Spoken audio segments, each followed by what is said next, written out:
이번에는 이 고전적 최소자승법의 이론적 측면이라고 할 수 있는 이 가우스-마르코프 정리에 대해서 간단하게 살펴봅니다. 가우스-마르코프 정리라고 하는 것은 이 고전적인 최소자승법을 적용을 할 때 우리가 모형이 선형이어야 된다, 다중공선성 문제가 없어야 된다, 자기상관의 문제가 없어야 된다, 이분산의 문제가 없어야 된다라는, 또 오차항은 전규 분포를 해야 한다는 이런 여러 가지 전제 조건이 필요합니다. 이러한 전제 조건이 갖추어졌을 때 고전적인 최소자승법에 의한 추정치는 바로 최량 선형 불편 추정치가 될 수 있다라는 이런 얘기가 됩니다. 자, 최량 선형 불편 추정치라고 하는 것은 분산이 가장 작고 그 다음에 선형이며 그 다음에 바이어스가 없다, 불편성을 가지고 있다, 이런 의미가 되겠습니다. 그래서 최량, 베스트, 리니어, 언바이어스드 에스티메이터 이렇게 해서 블루라는 이런 말로 표현을 하게 됩니다. 다시 한번 말씀을 드리면은 고전적인 최소자승법은 모형이 선형이어야 되고 다중공선성 문제, 자기상관의 문제, 이분산의 문제 이런 다양한 문제가 없어야 되고 오차항은 정규 분포를 해야 된다라는 이러한 매우 엄격한 전제 조건이 갖추어졌을 때 고전적인 최소자승법에 의한 파라메터 추정치는 바로 최소 분산을 갖게 되고 선형이고 불편성을 갖게 된다라는 이러한 정리가 바로 가우스-마르코프 정리가 되겠습니다.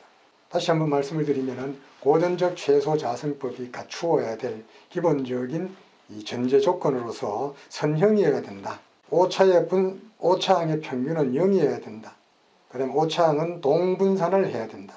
그 다음에 나중에 배우겠습니다만은 회귀 모형에 포함되어 있는 독립변수는 고정되어 있어야 된다.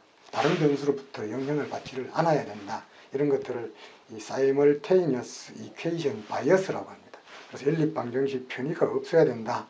이런 전제 조건들이 갖추어져야 된다라는 이런 이야기가 되겠습니다. 그 다음에 이 조건 이외에도 자기상관이 없어야 된다, 모형 설정 오류가 없어야 된다, 다중공선성 문제가 없어야 된다, 그 다음에 오차항은 정규 분포를 해야 된다. 이런 엄밀한 이런 전제 조건이 필요로 하게 됩니다. 이런 조건이 갖추어졌을 때라야 비로소 그 추정치가 바로 선형 추정량이 되고 파라메터 추정치와 분산은 불편 추정량이 되고 그 다음에 분산이 가장 작은 효율적인 추정량이 된다라는 이런 이야기가 되겠습니다. 그래서 베스트 리니어 언바이어스드 에스티메이터가 된다라고 이렇게 이야기를 할 수 있습니다.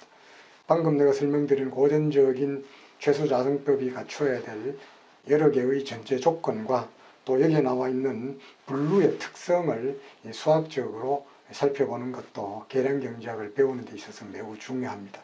그렇지만 오늘 이 시간에는 여러분들께 그런 수학적인 측면은 언급을 하지 않도록 합니다. 그래서 회귀 분석을 할 때 고전적인 최소자승법은 매우 여러 가지의 엄밀한 전제 조건을 갖추어야 되는데 그러한 조건을 갖출 때라야만 고전적 최소자승법에 의해서 추정된 파라메터는 바람직한 특성을 갖는다 이겁니다. 그런데 우리 조금 전에 이야기했던 대로 우리 이런 전제 조건을 갖추지 못할 때는 어떻게 될까? 고전적인 최소자승법이 갖춰야 될 이런 다양한 전제 조건을 갖추지 못했을 때는 어떻게 할 건가? 이것들이 바로 여러분들이 앞으로 계량경제학을 배우면서 앞으로 배워나가야 될 주요 내용들이 됩니다. 대표적으로 선형 회귀 모형, 선형이 아닐 때는 비선형 추정 방법을 써야 된다. 연립방정식 편의가 있을 때에는 또 다른 고전적인 최소자승법 이외에 다른 추정 방법을 이용을 해야 된다. 오차항의 평균이 0이 아니고 동분산이 아닐 때 이런 것들 특히 이분산 문제에 헤테로스케데스티스티라는 말로 표현을 하는데 이런 문제가 있을 경우는 이것이 이분산이라는 것을 어떻게 탐지하고 그 결과가 어떤 부정적인 측면을 파라메터 추정치에 미치고 또 이를 해결하는 방법은 무엇일까 이런 것들을 앞으로 배우게 된다라는 얘기입니다. 그 다음에 자기상관의 문제가 있을 때 이걸 어떻게 탐지를 하고 자기상관이 있으면은 고전적인 최소자승법 추정치에 어떤 영향을 미치고 이런 문제를 해결하기 위해서는 어떤 추정 방법을 쓸 것인가. 그 다음 모형 설정 오류가 있을 때에도 어떻게 탐지할 것이며 설정 오류가 있을 경우는 어떤 추정 방법을 동원을 할 건가. 다중공선성 문제가 있을 때는 어떻게 탐지하며 어떤 영향을 미치며 어떤 추정 방법을 사용할 건가, 이런 것들에 대해서 앞으로 여러분들은 자세히 배우게 될 겁니다. 그런 것들이 계량 경제학에서 배워야 될 아주 중요한 내용들이 됩니다. 자, 오늘은 이 가우스 마코프 정리, 고전적 최소 자승법과 관련된 이론으로서 가우스 마코프 정리에 대해서 살펴보았습니다.